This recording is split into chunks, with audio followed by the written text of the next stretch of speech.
this is my presentation on the biology of type 2 diabetes. I wasn't able to do a hands-on research, so this is my literature review senior biology project. So, topic and significance. Basically, type 2 diabetes is the most common type of diabetes and has become an epidemic.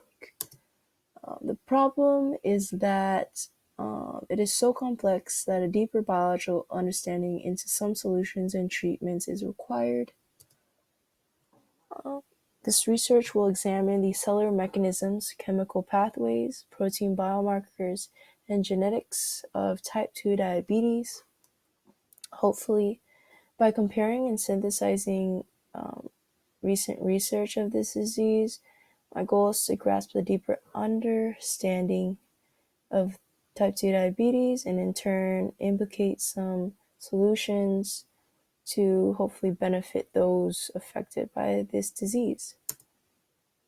Again, the research methodology used was based on current scientific journals and articles that were peer-reviewed, mainly clinical and case studies. They had limited bias, and a total of 45 to 50 articles were referenced to support the research. This is just an overview of the topics I'll be going over that I did based on literature reviews. So let's get started. So what is type 2 diabetes? It's basically hyperglycemia. It's when your blood glucose is greater than 125 milligrams per deciliter. It's when the body is unable to use insulin efficiently and the pancreas functions normally, but the cells are inefficient. A little background is that 34 million Americans have diabetes, about 1 in 10, and approximately 90 to 95% of them have type 2 diabetes. It's more common in older people over 45, but more children and teens and young adults are developing it now. So, yeah, our normal blood glucose level is usually 70 to 99 milligrams per deciliter, and pre-diabetic is 110 to 125. So we have to understand insulin when studying this disease because it's a main hormone that regulates this disease. So it's a hormone that allows the body to use sugar. It regulates blood glucose levels.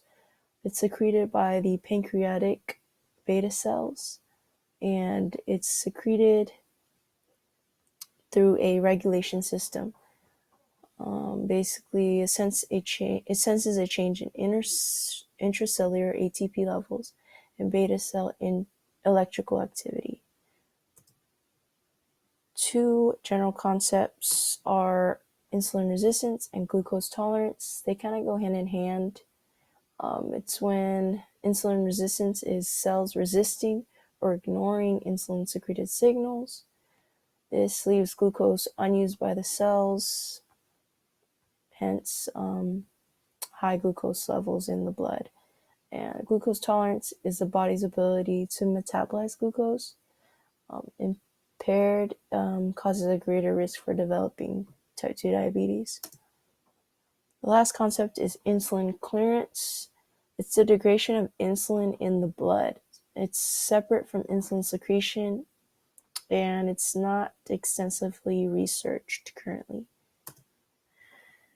All right, so the first topic is pancreatic beta cells. It's directly involved in the secretion of insulin. Basically, when insulin is needed, the cells will trigger insulin to decrease glucose levels in the bloodstream.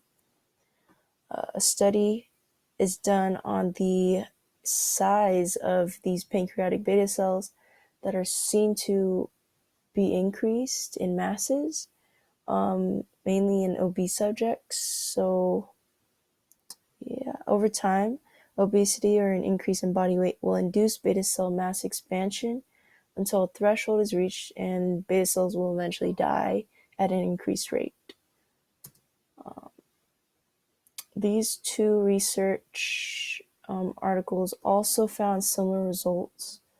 The second one found that lean type 2 diabetic patients actually had a higher apoptosis beta cell rate than obese type 2 diabetic patients, which is interesting. And yeah. A major chemical pathway is the JNK pathway that is being studied. It's seen to be abnormally activated and increased under diabetic conditions. It's associated with glucose tolerance and insulin resistance. A study that used genetically and dietary obese mice tracked JNK activity and found that it did indeed increase.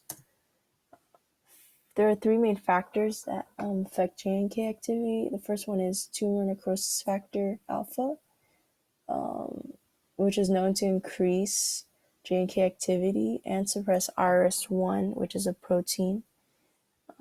The first study showed that repressing TNF alpha improved insulin sensitivity in rodent models.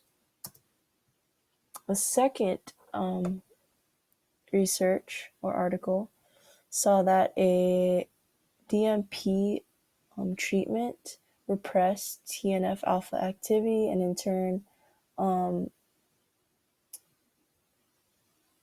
reduced JNK activity. The second JNK factor were free fatty acids. It's a major component of JNK activation and insulin resistance. A study done on this treated primary mouse hepatocytes and pancreatic beta cells with palmitic acid, which is a free fatty acid or saturated fatty acid. JNK activation increased over time, and they concluded that FFA induced JNK activation. The second study saw similar results where FFA treated mouse embryonic fibroblasts saw an increase in JNK activity. The last JNK factor is reactive oxygen species, ROS, and a buildup of this causes an oxidative stress, which in turn activates JNK signaling. A study done in 2002 found that the isolated rat isolates exposed to ROS and they basically analyze the effects of downregulated JNK transfected with adenovirus to see if it can be protected from ROS. Basically, this research saw that suppression of JNK pathway has a potential to protect cells from ROS and in turn avoid insulin dysfunction. The second major pathway is PI3K pathway.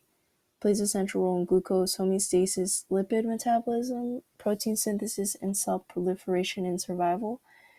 A study observed this pathway using primary mouse hepatocytes. PA treatment inhibited insulin-induced IRS1 and IRS2 associated with this pathway's activity. This suggests that inhibiting PI3K decreases the uptake of glucose in adipocytes. Moving on to proteins.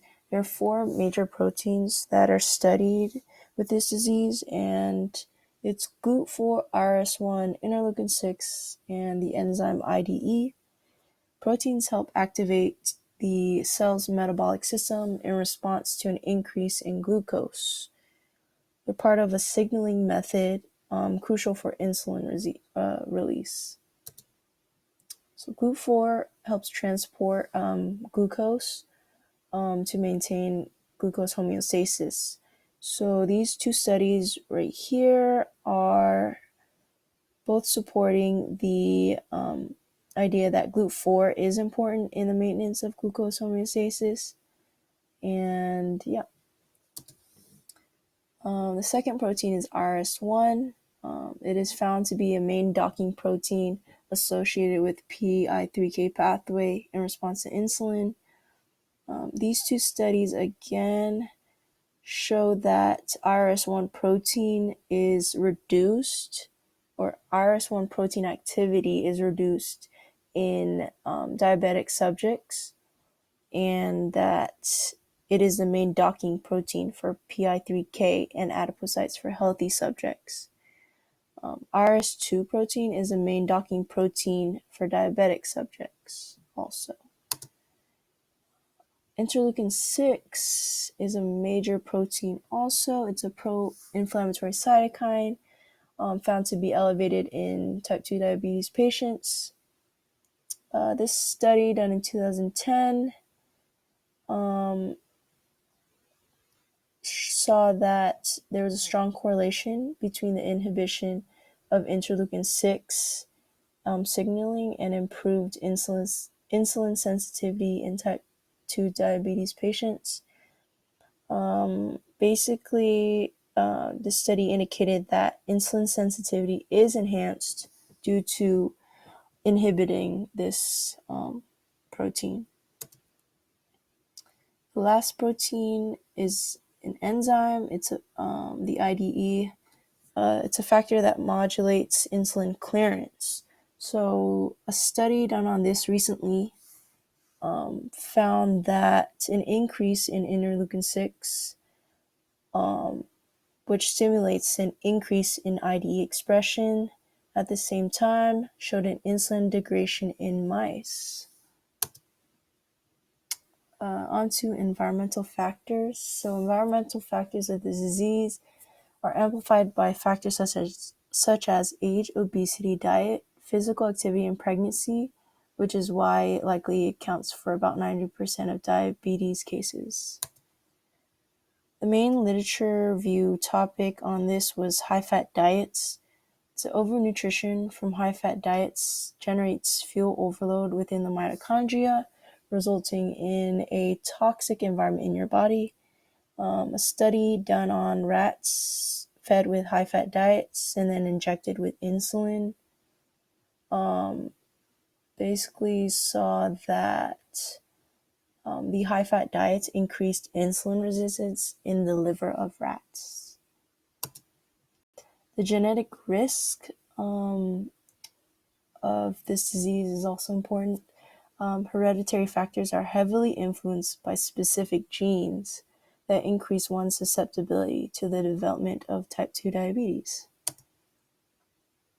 The main gene is RS1, so it's known to encode for proteins that are involved in insulin signal transduction. Studies show that lower RS1 expression levels are linked to those with insulin resistance.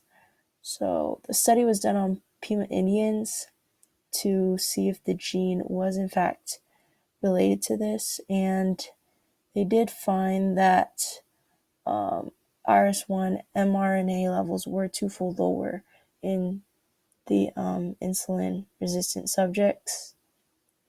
So yeah. In conclusion, the development of type 2 diabetes has many factors that contribute to its diagnosis. There are many ways that malfunction can occur due to its intricate system of regulation. Environmental and hereditary components are added factors. Overall, a deep analysis of the cellular mechanisms, chemical pathways, protein biomarkers, and genetics of type 2 diabetes can help propel potential treatments and future research directions for this disease. Recommendations for future research include TNF repression, decreased FFA levels, the suppression of JNK pathways, IRS2, deeper research, manipulation of IL-6 levels, and yeah.